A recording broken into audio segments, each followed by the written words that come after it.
Hello everyone, और आज हम वापस से संडे स्टोरीज जो है वो बिगिन कर रहे हैं। इसी के साथ में कई सारे जो वीक के करंट अफेयर्स रहे हैं वो तो हम करंट अफेयर्स वीडियोस में करते हैं, और वर्ल्ड अफेयर्स का भी हमारा सेगमेंट है जहां पे आप देखेंगे जो भी जियोपॉलिटिकल आपको वीडियोस देखने को मिल जाएंगे। साथ साथ में बाकी भी जो करंट रिलेटेड वीडियोस होते हैं, चंद्रयान 3 को लेकर के भी हमने वीडियो अपलोड किया है। अभी अगर आपने वीडियो नहीं देखा है तो प्लीज जाकर के वीडियो देखिए और उस वीडियो को शेयर भी करिए ताकि मैक्सिमम लोगों तक ये हम भारतीय होने पर गर्व महसूस कर सके। इस चीज को आप बराबर उनको बताते रहिए और कहीं ना कहीं हम अपना ये जो इनिशिएटिव है इसको बिगिन करते हैं। तो चलिए, और इसी के साथ में चाय की चुस्की के साथ में आप पहला जो खबर आप देखेंगे वो ये है कि why India France ties are strong, what's the significance of PM Modi's visit. तो जैसा कि आपको पता होगा, भारत के जो प्रधानमंत्री हैं नरेंद्र मोदी, वो आपको देखने को मिल जाएगा कि फ्रांस के दौरे पे रहे हैं और फ्रांस के बाद अब वो यूएई के दौरे पे भी निकल चुके हैं। तो वैसे भी हम वर्ल्ड अफेयर्स के सेगमेंट में अलग अलग वीडियोस को कवर करते हैं, लेकिन यहाँ जैसा कि आपको हम बोले कि थोड़ा अलग, यहाँ हम थोड़ा सा इसको इस तरीके से कवर करने की कोशिश करेंगे कि आपको मतलब आप इजीली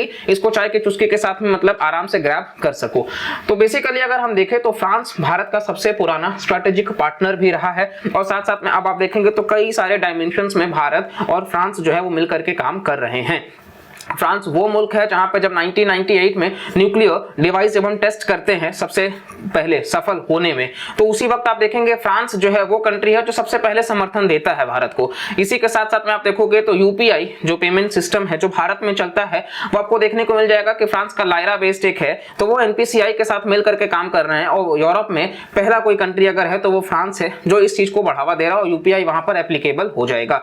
स्पेस में भी आप देखेंगे तो अलग अलग सेक्टर्स में फ्रांस और भारत जो है वो करके काम कर रहे हैं। राफेल आप डिफेंस के सेक्टर में देखेंगे तो 3 राफेल फाइटर जेट्स जो है वो भारत को मिल चुका है। स्कॉर्पियन जो है सबमरीन में वो भी आपको देखने को मिल जाएगा कि फ्रांस जो है वो भारत को दे रहा है।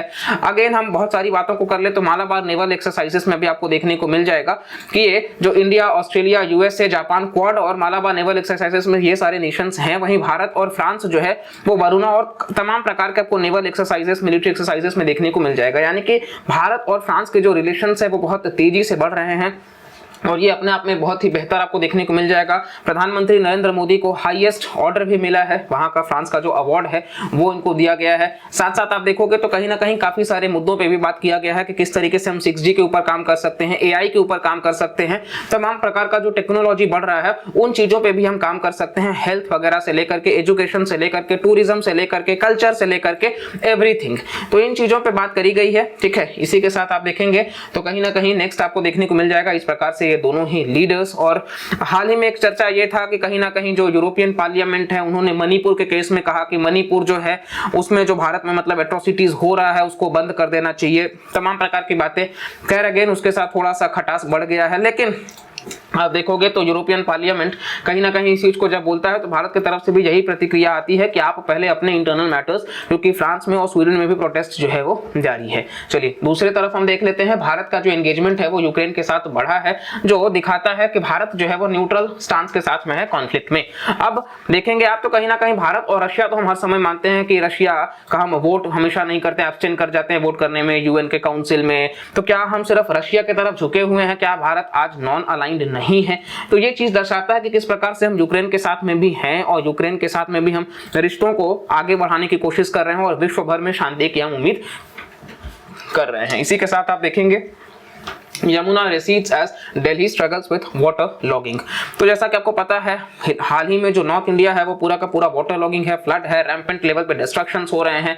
मनाली आप देखेंगे तो हालत बहुत ज्यादा जर्जर हो चुका है, काफी ज्यादा लोग जो हैं वो भी मारे जा चुके हैं और तमाम प्रकार से जो मुश्किलें हैं वो बढ़ चुकी हैं। और इसके पीछे का कारण वेस्टर्न डिस्टर्बेंसेस तो बता ही जा रहा है कि मतलब कहीं ना कहीं वेस्टर्न डिस्टर्बेंसेस जो कि एक एक्स्ट्रा ट्रॉपिकल स्टॉर्म है जो कि आप देखोगे मेडिटेरेनियन वाले रीजन से आते हैं, लो प्रेशर बनाते हैं और वो बहुत ज्यादा वर्षा क्रिएट करते हैं। अमूमन ये विंटर्स के टाइम पे होते हैं जो कि रबी के फसलों के लिए बहुत ही बेहतरीन माने जाते हैं, लेकिन इस वक्त इसका जो है साउथ वेस्ट मानसून और इन दोनों का टाई अप होने की वजह से आप कह सकते हो कि हालत बहुत ज्यादा खराब हो चुका है और इस वजह से कहीं ना कहीं बहुत ज्यादा लेवल पे नुकसान देखने को मिल रहा है। डैम्स वगैरह का भी पानी मतलब इसी बीच मतलब तमाम प्रकार की चीजें जो है वो लोगों के जिंदगी में बहुत ज्यादा परेशानी बन गई है। उम्मीद करते हैं कि जल्द से जल्द ये नॉर्मलसी की तरफ हो सके।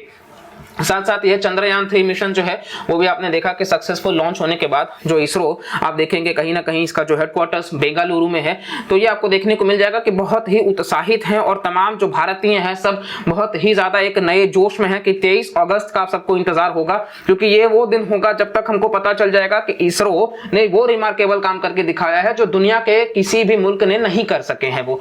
और ये अपने आप में बहुत ही ज्यादा गौरव वाली बात है। वो कंट्री जो आप बेसिकली देखेंगे बाईसाइकिल पे अपना पहला मिसाइल जो है वो लॉन्च करने की बात करता है और आज वो कंट्री ही दुनिया का सबसे बेहतरीन स्पेस एजेंसी को कैरी कर रहा है। तो ये हमारे लिए, हम भारतीयों के लिए ये बहुत बड़ी बात है, बहुत गर्व की बात है। और ये आपको देखने को मिल जाएंगे कि किस प्रकार से यहाँ पे इसरो के जो चीफ हैं के सोमनाथ साहब, तो ये सोमनाथ साहब भी आपको देखने को मिल जाएंगे। इस प्रकार से हर कोई मतलब बहुत ही ज्यादा खुश है और बिल्कुल खुश होना चाहिए, इनका बहुत मेहनत है और हम उम्मीद करते हैं कि भारत इस मिशन में जल्द से जल्द कामयाब हो। और इसको लेकर के हमने वीडियो बनाया है, तो जैसा कि हमने कहा है कि आप उस वीडियो को भी देखिएगा, महज 2 मिनट का ही है, तो आपका 3 मिनट के अंदर भी आपका बहुत डिटेल में कवर हो जाएगा। ठीक है, चलिए नेक्स्ट हम बात कर लेते हैं। 8वां चीता जो है वो कूनू नेशनल पार्क जो है मध्य प्रदेश में, वहां पर वो डेड पाया गया है। बहुत ही बड़ा चिंता है, क्या प्रोजेक्ट चीता का ये फेलियर है, क्योंकि चीता तो हमने अफ्रीका से लेकर के हम आए हैं, लेकिन क्या हम मान सकते हैं कि अब वो खतरे में वापस से आ चुके हैं। प्रोजेक्ट टाइगर तो हमने चलाया और हमने टाइगर्स को बहुत ही अच्छे लेवल पे बचाया भी है, लेकिन उस पर हम प्राइड फील कर सकते हैं, लेकिन क्या यहाँ पर वो चीजें हमको नहीं देखने को मिल पाएंगी, क्योंकि ये आप देखने को मिलेगा कि 2022 से अभी तक में, वो भी सितंबर 2022 से अभी तक में 8वां चीता का डेथ है।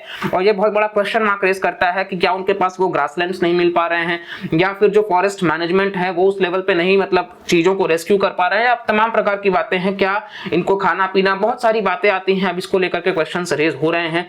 और ये चीता जैसा कि आपको पता है इकलौता कार्निवोर एनिमल है जो आजाद भारत में एक्सटिंक्ट हो चुका था, जिसको लेकर के आप देखेंगे तो हाल ही में नामीबिया और साउथ अफ्रीका से हमने चीतास को लाया और IUCN में ये वल्नरेबल में आपको देखने को मिल जाएंगे, यानी कि इनकी प्रजाति अफ्रीकन चीतास की भारत में तो थी ही नहीं, और अब जब हम लाए हैं तो इनका आबादी धीरे धीरे ये मृत होते जा रहे हैं। तो ये बहुत बड़ा क्वेश्चन मार्क रेस कर रहा है और इसको लेकर के भी जो भी फर्दर अगर अपडेटेड कुछ रहेगा तो हम आगे भी साझा करते रहेंगे। साथ साथ आप देखेंगे तो कहीं ना कहीं यूनियन कैबिनेट जो है उन्होंने क्लियर कर दिया है अमेंडमेंट कि वो लिथियम माइनिंग को अलाउ कर रहे हैं। लिथियम चर्चा में रहा था भारत में पहली बार जब जम्मू कश्मीर के रियासी डिस्ट्रिक्ट से मिला, तो अपने आप में भारत के लिए बहुत ही ज्यादा खुश होने के लिए ये खबर है, क्योंकि लिथियम आज भी बहुत ज्यादा डिपेंडेंट है चाइना जैसी कंट्री पे, बहुत ज्यादा हम डिपेंडेंट है चिले, तो इन कंट्रीज पे हमारा डिपेंडेंसी कम हो पाएगा, क्योंकि लिथियम का इस्तेमाल आप जिस डिवाइस में मेरे वीडियो को देख रहे हैं वहां पे भी उस डिवाइस में भी आपको देखने को मिल जाएगा कि लिथियम ही है। तो ये लिथियम के वजह से ही आपको देखने को मिल जाएगा इलेक्ट्रिक व्हीकल्स हो, स्मार्टफोन्स हो, टैबलेट्स हो, हर जगह इसका इस्तेमाल है। और भारत से जब लिथियम मिला तो बहुत अच्छी बात है, लेकिन क्वेश्चन मार्क ये है कि लिथियम को हम एक्सट्रैक्ट कैसे करेंगे, लिथियम को हम प्रोसेस कैसे करेंगे और फिर उसका यूज करने के बाद हम उसको डिस्पोज कैसे करेंगे। तो इन सभी चीजों पे सवाल होता है। अब ये जो न्यूज है आप देखोगे तो कहीं ना कहीं पहले क्या होता था कि कोई भी सरकारी कंपनी ही सिर्फ माइनिंग कर सकती थी लिथियम का, लेकिन अब यहाँ पर कैबिनेट ने कहा है कि ठीक है प्राइवेट सेक्टर को भी बढ़ावा दिया जाएगा और वो भी माइनिंग वगैरह कर सकते हैं लिथियम का। लिथियम बता दिया जाए तो जो पीरियोडिक टेबल होता है उसमें ये लाइटेस्ट एलिमेंट है, ठीक है, और इसको व्हाइट गोल्ड भी कहा जाता है, आप इससे इसको याद रख सकते हैं। चलिए नेक्स्ट हम बात कर लेते हैं। तो पाकिस्तान के जो प्रधानमंत्री हैं शहबाज शरीफ, उन्होंने लॉन्च किया है 3.5 बिलियन US$ का Chinese designed nuclear energy project. ये आपको देखने को मिल जाएगा कि ये चाइनीज डिजाइंड है प्रोजेक्ट, जो कि पाकिस्तान के प्रधानमंत्री इसका इनॉग्रेशन कर रहे हैं और ये चाइना के द्वारा फंडेड है। तो ये अगेन चाइना और पाकिस्तान का जो दोस्ती है वो बढ़ता हुआ नजर आ रहा है। और ऑल्दो पाकिस्तान जो है वो डेट रिडन है, चाइना की जो इकोनॉमी है वो भी बहुत स्लो हो चुकी है, लेकिन ये आपको देखने को मिल जाएगा कि ये जो भी न्यूक्लियर एनर्जी प्रोजेक्ट है उसको लेकर के बढ़ावा दे रहे हैं कि हाँ इंडिया के साथ में मतलब आप टाई अप करते रहो, इस चीज की वो कोशिश करे जा रहे हैं। लेट्स सी जो भी होता है। और ये हमारा ओवरऑल जो संडे स्टोरीज था ये हम इसी पे कंक्लूड करते हैं। और कैसा लगा आपको आप जरूर बताइएगा, आपको पसंद आता है तो प्लीज लाइक करिएगा, सब्सक्राइब करिएगा और कमेंट भी करिएगा और बाकी लोगों तक भी शेयर करिएगा। और अगर आप चाहते हैं कि ये संडे स्टोरीज हम बनाए रखें तो प्लीज कमेंट करके भी जरूर बताइएगा। चलिए मिलते हैं अगले लेक्चर्स में, तब तक के लिए bye bye, take care and जय हिंद।